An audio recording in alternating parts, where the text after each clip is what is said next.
Hello, everybody. Welcome to our first Wild Portishead live show of 2021. Good evening, Chris. Good evening, Jonathan. We have got a packed show tonight. We've only got 30 minutes to do it in. So, where should we start, Chris? Let's start right at the beginning. Haven't we got front cover of our local paper? Here we go. We have arrived.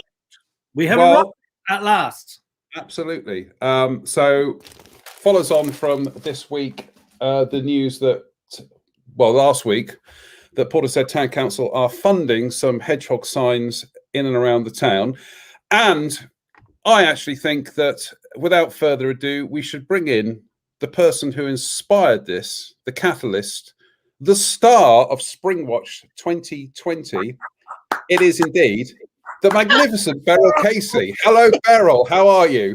Hiya. I'm fine, thanks. Cheers.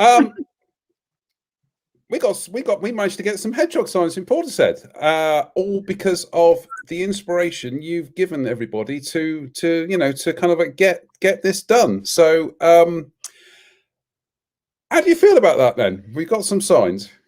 I'm absolutely as chuffed as all get out. I'm really, really thrilled because I've been working at it on my own for about a year and a half.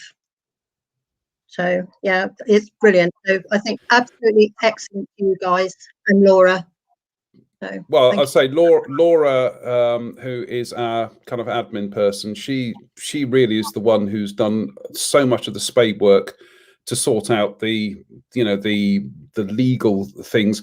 To long story short, to explain, 2019, Department for Transport announced that they were created these hedgehog signs in order to for people to have accident black spots in order to raise awareness and hopefully try and protect hedgehogs. But Chris, there is a problem with these signs, isn't there?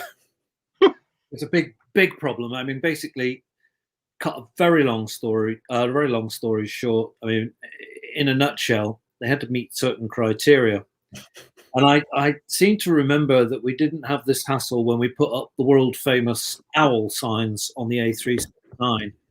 They were just done. But the thing was that what they wanted to know, of course, was that how many hedgehogs, wait for it, knock over people. Yeah, how many injuries to human beings have been caused by hedgehogs? Exactly. Now, I'm sure you'll agree, Beryl, that trying to get anywhere with the Department for Transport to get these signs was next to impossible. it wasn't next to impossible. It was absolutely impossible. Now, because they set a criteria that was almost impossible to meet. Yeah, absolutely. So what other avenues did you try to get signs up? Well, I got as far as having somebody design the signs for me, which was one of the school kids. Somebody else was going to make the signs for me and help me put them up. All I had to do was get council approval. And just at the same time as I was beginning to, get in touch with Portishead Town Council to see how we go on from there. So Chris Grayling and co. decided that they were going to have these official ones, which are damn nigh impossible. So I gave up on doing my bit because if these official ones were going up, why, I got what I wanted. I didn't care who did it. So, it was good. And then, well, had I known it was Chris Grayling at the time, I wouldn't have even bothered. But there you go. Other Chris Graylings are available.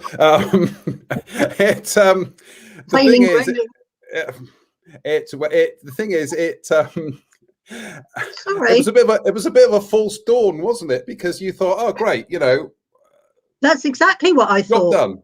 Job done. Yeah, but it is rather typical that you have that thrust from government to want to do something, and then you have almost an anti-thrust, basically saying, yeah, you can do this, but you've got to fill all these criteria in first. I didn't know what the criteria was then. All I know is that BHPS were actually saying, this is good, we've got signs, available. It was just a total waste of time. And no, I'm not going to say it because it might be. It's got a finger on the mute button here. Yeah, put it on the mute button. Yeah, it is it is rather typical of what I term as bureaucracy gone crazy. So, and we'll probably see very similar things happening with, for example, the government's thrust towards a more natural environment and it wanting to do something for the environment. Then there'll be things that basically stop it. One of the things I heard of this week, which was absolutely stopped me in my tracks, was the fact that there's now going to be a 2-year study in how good nature is for your health and well-being. And it makes Have they got anything better to do? 20 years. I mean, it's just like crazy stuff. Just, if government wants to do something, then for goodness sake, let's stop the bureaucracy, go back to what I call wild Portishead basics, hand it down to the people, ground up, boom, get the job done. Government to have 2 years study into whether water is wet or not. It's that kind of nonsense. It's already been established, the links between human well-being and wildlife. So why do we have to have another 2-year study? Beryl, going to embarrass you here because Katie Bull has said, Beryl, total legend, great job. There we go. Thanks, Katie. And Laura has reminded us that, good evening, everyone. Take part in tonight's discussion by commenting along. If we don't reply during the live, we will endeavour to do so as soon as we can after. That's very Pat Casel, isn't it, Chris? Unfortunately, we do show your drawings. That we do give you a prize for your drawings, but we can't return them afterwards. Vision on. Remember that? Yeah. Yes, I remember. Just me then. Ask you a few questions. Right. So Beryl, we've got a couple of sites. We've got a couple of signs now. Now, one of the things that we are hoping to do now is identify more hotspots around the town, and what we're also hoping to do is we're looking into setting up some crowdfunding now, because we don't want to eat up all the town council's precious budget money. And we mean that sincerely. We are really grateful for what Portishead Town Council have done here, because they sat, they listened, they saw our case, and they said, okay, let's do something about this, right? Obviously, brilliant. they've got limited funds, so if this is something that actually we can take forward and we can, kind of like self-finance through a crowdfunding thing, then I think that's going to be fantastic. And with the best will in the world, Beryl, I think, if we can get to the point where you're not getting a lot of customers, I think we're moving forward, aren't we? That would be brilliant, because they reckon that the road deaths are probably 50% of hedgehog deaths. For other reasons. Yeah. But it's mostly us at the end of the day. We're causing all the problems. Yeah. And I know people, you are going to get people who are going to say, oh, you're wasting money on hedgehog signs. Why people. No, they wouldn't say it to you. No. But if people say to you, why should we care about hedgehogs? What would be your message to them? Why should we care about hedgehogs? Why should we care about nature? End of. Without that, we're nothing. Yeah. We're parasites, let's be honest. Because we've got to start caring for ourselves, and the only way we can care for ourselves. Humans do a pretty good job of caring for themselves anyway. Yeah, but the point is that we've got to stop the detachment from nature. Hedgehogs are very much a part of that. We've got to start back to basics again, so to speak. And we've got to start saying, this is the reason why the hedgehogs are really, really important to the environment. And there's ways and means that we can do that through simple communications. And it goes back again to what I'm saying about, people like us in Wild Portishead, we need to be out on the ground talking to the people. And obviously when the pandemic's over, we're going to be doing a lot more of that and explaining to people why these things are important, not just to the hedgehog, but also to them as well.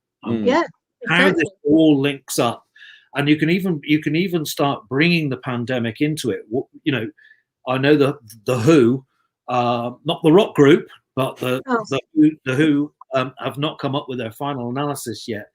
But I know Boris Johnson's been talking a lot about the transmission of diseases from animals to people because of the way we manipulate animals. And that's part of the detachment from nature. So it can come back to a pandemic level as well. Why we've got to take this seriously is for ourselves. I mean, I've said this before. I haven't got long left, but there's a lot of people on this planet which have got a long time left. And I hope to goodness sake we can leave it, and I can leave it in a better state than. Well, if there isn't a statutory lesson in what happens when human beings become so detached from nature, is you end up with a whopping great big global pandemic. Exactly. You know, so that is a warning sign that, you know, we are not, you know, to use that old cliche, we are not apart from nature, we are a part of it. Sorry? I feel really sorry for the children of today that don't, well, even adults now, how many have not seen a hedgehog? You know, and you know, when I was a kid, there was hundreds of them. We used to call them little flea bags. Now, you know, I've only seen one come in with fleas in 25 years. So whether the fleas are sensible and abandon them because they're sick when they come into me, I'm not sure. But I think it's past the game. Beryl, what can people do to encourage and to nurture and kind of cultivate hedgehogs in their gardens? What practical steps can they take? I can only tell you what I tell everybody else when I do talks and things. One is to make sure that they can get in and out of your garden. So it needs a 5-inch hole, 5-inch square hole around. It doesn't matter what shape it is. It's got to be 5 inches so that a big hog can get through, or whatever. The second thing is to feed the wild birds, because the hogs will eventually know that there is food there because the birds are throwing it off the feeders. So they will come in and hoover up what the birds are throwing off. And then once they realize that this is quite a nice little feeding thing, then you can start, they're regulars, you can start feeding them then, you know, cat biscuits, because that keeps their mouths healthy, because it keeps their teeth and gums clean. And there's all kinds of things like that. And then once somebody has their hedgehog, and if people are very, very possessive of their hedgehogs, you know, they put in feeding stations. I don't know how many hedgehog boxes that I could have sold. But basically, yeah, it's feeding the wild birds and making sure the hogs can get in and out of the garden. And there are some do's and don'ts when it comes to feeding hedgehogs, aren't there? Yeah, no fish flavored stuff whatsoever, and no milk whatsoever. Just water. They're fine with that.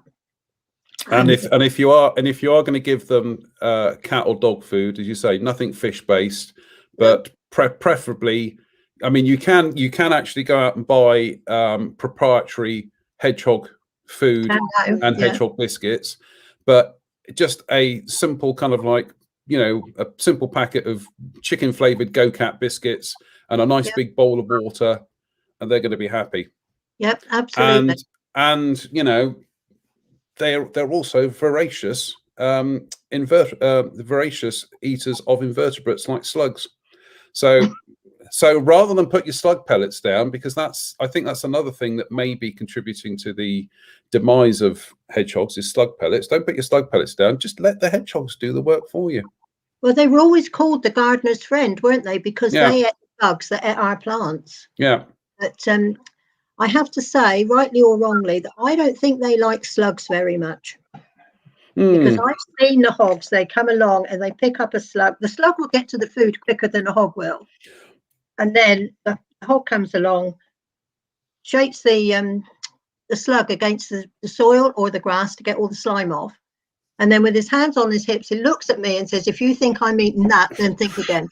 I've actually got... The slug is still there in the morning. I've actually got trail cam footage back in the summer and early autumn of some of the dishes I had on the patio, absolutely crawling with slugs, and the hedgehogs were eating the biscuits around the slugs. Yeah. And I'm like, that, eat them, damn you, eat them. they weren't having them. They do like earthworms, so they're, you know, to Australia and back to an earthworm. Chris, I get the feeling that what we might be doing at some stage, perhaps once we start getting into the spring, alongside our sparrow survey, is I think we should start up, a good proper hedgehog survey at Portishead. I know we've so I didn't. Absolutely, definitely, and I think one of the things to pick up on some of the things that you've been saying there is that don't forget that the hedgehog's natural place for cover is a wooden box is superb, but also deep scrub. That's where they'll love to be, underneath the scrub. So, and this goes back to an initiative that hopefully we will start soon, and that's the garden initiative, where we actually get people to begin rewilding parts of their garden, and I mean proper rewilding. Yeah, not like mine. And so that we get some, good dense scrub back, which will help birds, help butterflies, bees. Yeah, all of it. Also, underneath that will be the dense layer where the hedgehogs can actually hide away. Yeah. And hide away. In Slade Road, where they're building there, they were saying about, or where we don't want them to build, put it that way. There's a whole load of scrub there, isn't there, as well? Yeah. Oh, absolutely. Yeah. Yeah, I can see. We're on to that. Yeah, I can see us doing a whole program about Slade Road at some stage. I'm afraid time is against us, Beryl, but we're really grateful for you joining us tonight. And as I say, you were the inspiration for this, so that is absolutely fantastic. Yeah, I mean, at the end of the day, I'll fight tooth and nail for the hogs, but I couldn't have done, or we couldn't have got where we were if it hadn't been for you guys. Well, we appreciate that, Beryl, but wherever you go in this, you can guarantee we are right behind you. So I would like to say thank you ever so much to the legend, the Portishead legend that is Beryl Casey. I know. And Beryl, we'll have you back on the show anytime you want. We'll have you back on the show. So a big thanks to Beryl. Thank you for joining us tonight, Beryl. Thank you. Absolutely, what a legend. Yep, definitely. And it kind of puts Wild Portishead into perspective, because for all those people out there that are thinking about helping us, getting involved with us, etc., we are doing projects. We are stumped with the pandemic at the moment, but look at that we facilitated, and that is not the only thing. That's not the only thing, and a lot at the moment. Yeah, and again, it is that kind of thing that we talk about this being ground up, not top down. Absolutely. Talking of which, we've got two outstanding guests waiting in the wings now to talk about an incredible thing that they've managed to do in Portishead, which hopefully will be the beginning of many. And we've got Marie and we've got Emma. Good evening. And we're going to talk tonight about your orchard. You have managed to get an orchard planted in Portishead. That's right. Yes. Yeah. Shall I go for it, Emma? Go for it. Go for it, Marie. Yeah, we're Emma and I are neighbours, and we just realised we've got similar interests. One of them being conservation. And we went to your Wild Portishead meeting in the folk hall a couple of years ago, which I didn't realise it was 2 years ago until Laura reminded us of that. But yeah, that was what inspired the whole orchard for us, and that's where kind of it started.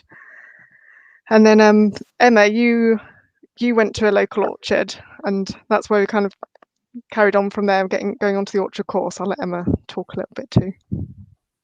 Yeah, so I think we went to this meeting, and I think somebody else had suggested a community orchard on Avon Way, and I thought, oh, that's really nice. It's an area that we're talking about a big green patch sort of on the hill that I didn't feel was very much used, and seemed like a good space to have something other than just grass. But I mean, we're complete novices, so I wouldn't call myself a gardener. I mean, I guess time will tell if I am a gardener or not, but we just had the idea and the enthusiasm, and we came and spoke to Jonathan, and then we started to do a bit of research about what that might entail. What would it be like to have a community orchard? So what kind of trees and how much work would it be?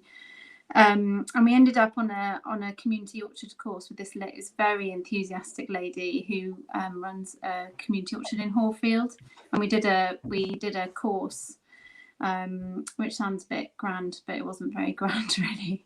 And we took some basic notes, but it just gave us an idea, I think, of what we were getting into.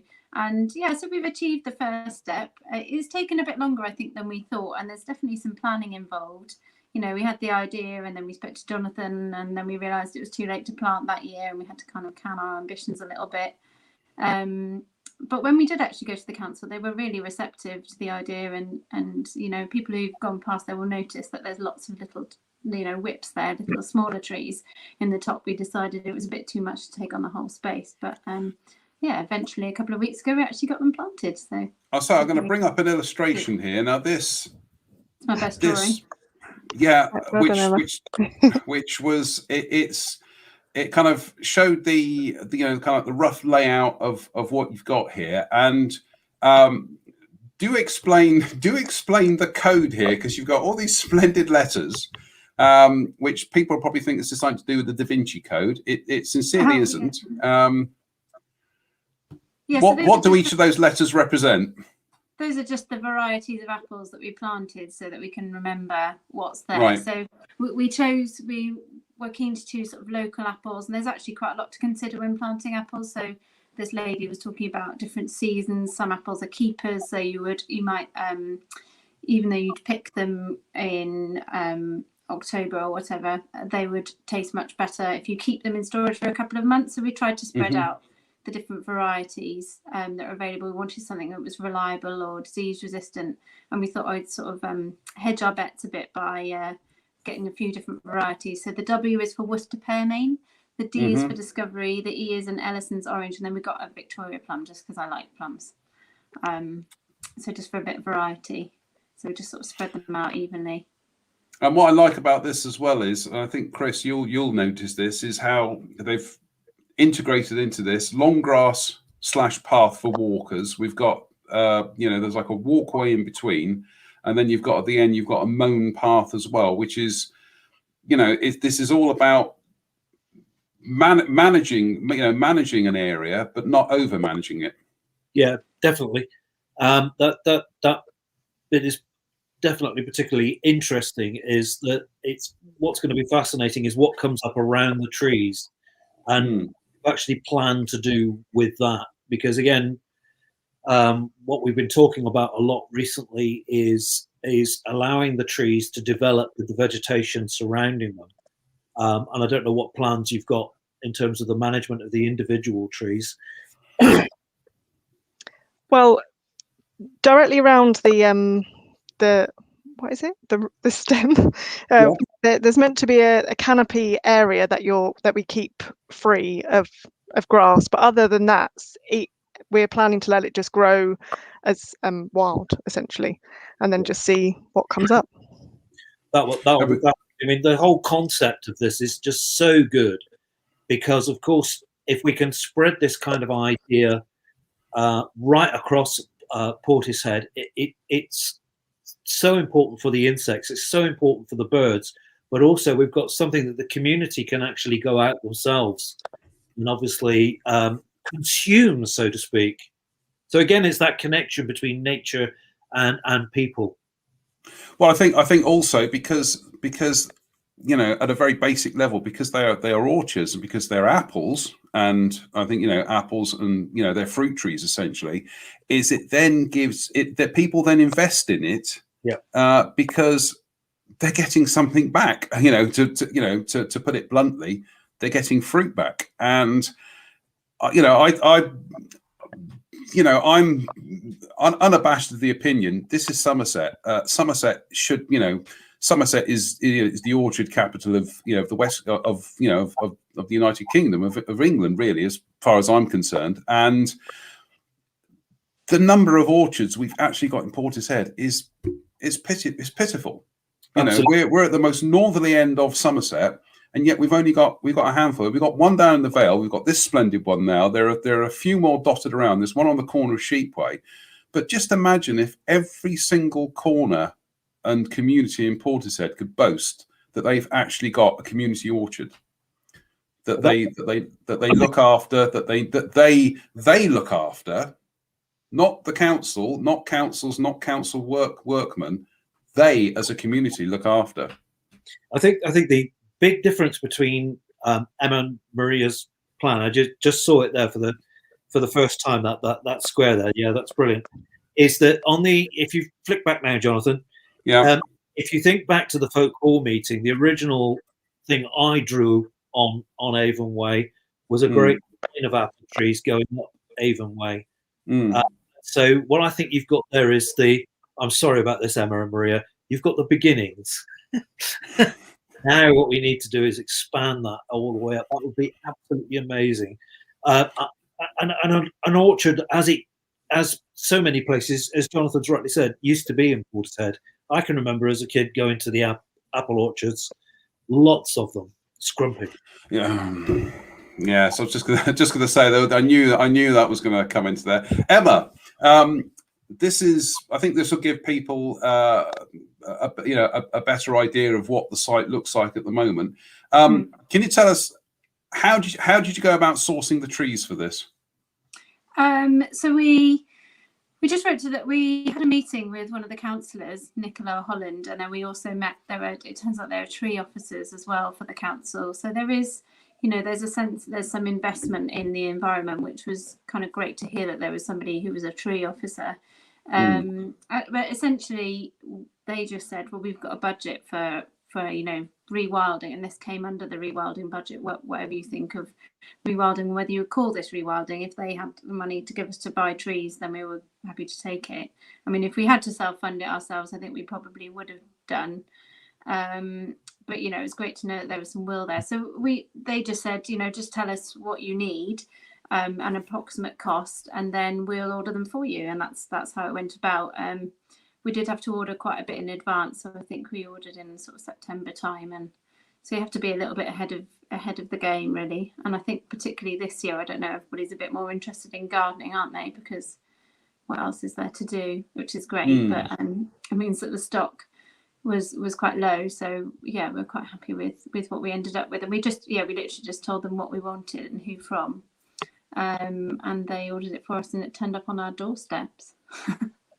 I think the fabulous thing about this, because there have been, I think Chris, we can describe it as hiccups with the tree planting schemes in and around North Somerset at the moment as part of the rewilding programme.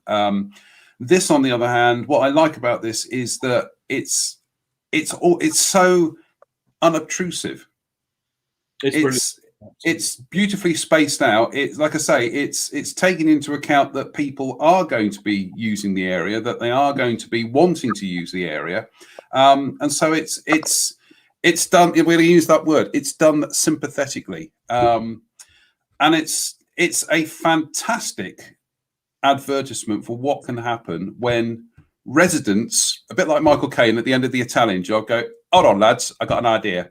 And just to go ahead and do this. And in fact, we will remind people that if you can follow Welly Bottom's Orchards Facebook page for updates and to volunteer for the project, if you go to the group, we've got the link here, but if you go to our Wild Portishead Facebook page, we'll have the link up there anyway. And we'll also be putting links to this story up on our evolving website as we start to build that over the next few months. I'm just going to say, Marie, if we'll flash some images up as we're talking of some of the brands that you've got, but if people say we want to do the same, what would be your advice to them? Well, I'm putting together a document kind of now, which kind of details exactly a bit of a step-by-step guide on kind of starting an orchard kind of in Portishead. So I was going to share that on our Facebook page, and maybe you can share that with you guys as well if you wanted to post that. Yes. And it just kind of details what our kind of story, I suppose, and what we did and how we got from contacting the council and getting the trees in the ground. So I can share that, and that will be that. I think that kind of details everything that they'll need. And we're just going through. There we go. Victoria plums. Oh, how lovely. And actually, Worcester Pearmain, which is the variety of apple tree. I've got a big apple tree in my garden. is just so prodigious. That's what I've got in my garden. They're fantastic apples, really just absolutely melt in the mouth stuff. I mean, this is fantastic, Chris. This is exactly what we were talking about 2 years ago about things. This hasn't come from the top down. This has come from the ground up. This has been 2 Portishead residents who have gone, hang on, we need orchards, and they've not waited for somebody to make the decision. They've actually gone out and done it. Yeah, brilliant, absolutely brilliant. Well done to both of you, and I think you've got quite a few more to do. I had a vision there on Avon Way. When Jonathan was showing the wide picture, take time forward 20 years. What are those trees doing for wildlife and people? Well, they're doing a lot for wildlife. They're doing a lot for the bees during the blossom time. They're doing a lot for the birds when any of the fall comes down and gets broken up. But also think of the canopy that comes across there, and think about the people in 20 years' time that are experiencing what will ultimately be summer temperatures, which will probably go past 30 degrees. They're shading underneath there, and they're relaxed underneath there. And that's a kind of service that brings so much wealth to the town. And I don't mean money wealth, although it could do, of course, but I mean real human quality wealth. And that's a testament to what you've both done. Absolutely fantastic. Well done. Well, thank you for your encouragement. That's good. Well, this, like I say, this you've done this off your own bat, and it's just an utter inspiration. And Chris, don't let them know, but I think we're going to appoint them as our kind of orchard experts within Wild Portishead, but that's just between you and me. But the other thing is that in terms of communities, and I think after, once we kind of see the back of COVID-19, or we are coexisting alongside it, is people will want to be part of community projects again. They'll want to be part of social gatherings and groups. What better to bring back wassailing ceremonies in Portishead? What better way to actually have an apple harvest day where you've got an apple press and you're doing all that, bringing these kind of like these West Country traditions back to life, but bringing them back to life for a whole new generation to experience and pass on. What better way to spend a lovely late autumn evening than you two sat underneath your own trees that you planted 20 years previously, having a glass of cider? Yeah, I'm with you exactly. Well, I think we didn't have to say to Emma and Marie again. This is just fantastic. This is just, this is exactly what this town needs, and I think what you've done is just extraordinary. And hopefully, this is the start of more orchards around the town. And and frankly, if you'd like to become the orchard ambassadors of Portishead, we ain't going to stop you. So I just fantastic. Thank you to both of you for joining us tonight. As I say, we'll be putting links up on our Facebook page and ultimately up on our website. But to Emma and Marie, thank you very much, and we will be hearing from you again. I know it. Yeah, thank you very much. That's okay. Thank you. Sorry, Chris? I said any other support we can give to either of you, just give us a shout. Yeah, give us a shout. Thank you, Emma. Thank you, Marie. Chris, we're going to have to wrap this up very, very quickly. Do you want to just have a quick thing about the sparrow survey? Yep, please keep the information coming in. Now, of course, the sparrows will be thinking about the breeding season. The ones in our garden, for example, have already been breaking off dead twigs and carrying them away. So the breeding season is imminent. And to basically follow on from that, think about what you're doing in your gardens at the moment. There's going to be a lot of tidying up taking place. A lot of scrub and bushes will be cut at this time of the year. Just spare a thought, because some birds will breed early, particularly things like dunnocks and blackbirds. We've just come out of a cold snap. Temperatures virtually doubling itself within the next week, and that will push the birds into a pre-breeding stage where they might start building nests. There'll definitely be an increase in the amount of song every morning when you go outside into your garden. And so just think about the maintenance in your garden. We are going through a nature emergency at the moment, so some birds will only get one chance to breed, their only chance to perhaps even replace themselves as adults. So give them a chance to actually do that. And in terms of the sparrow survey, keep the information coming. We've got some blanks. We need to fill in those blanks. I believe there are more sparrows than we're recording at the moment. And of course, very, very importantly, if you can guesstimate the number that you're actually seeing in your area, please put that in the information as well. That's me. I was going to say, it's one of the things we're always keen to kind of tell people is that nature doesn't run to a spreadsheet. And just because a spreadsheet says the breeding season starts in March, well, now sometimes nature doesn't read the memo. Exactly. So, and also, we're just going to, just before we leave tonight, it's also a blatant plug for the fact that now we actually now have our website up and running. We are building it very, very slowly. We had some hosting issues this week, but we're getting there. You can go to the website, you can click on it, and it will take you to our updated Portishead Garden Birdwatch 2021 now. See, we've added the one on the end. And if you click on the download Birdwatch pack, then you get this superb high quality file, PDF file, which gives you all the birds you're likely to see, and also some space to add some other ones, and also the little illustration page of illustrations for you to color in.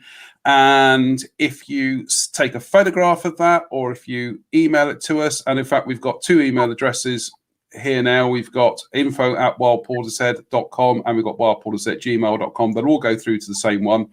But if you send us your illustrations, you could be in with the chance of winning this superb bird feeding pack and a bird box as well. So we're going to extend this until pretty much now, I think till the end of March, Chris, and then it's going, because I keep tripping over it in the house here. So yeah, we got the website up and running.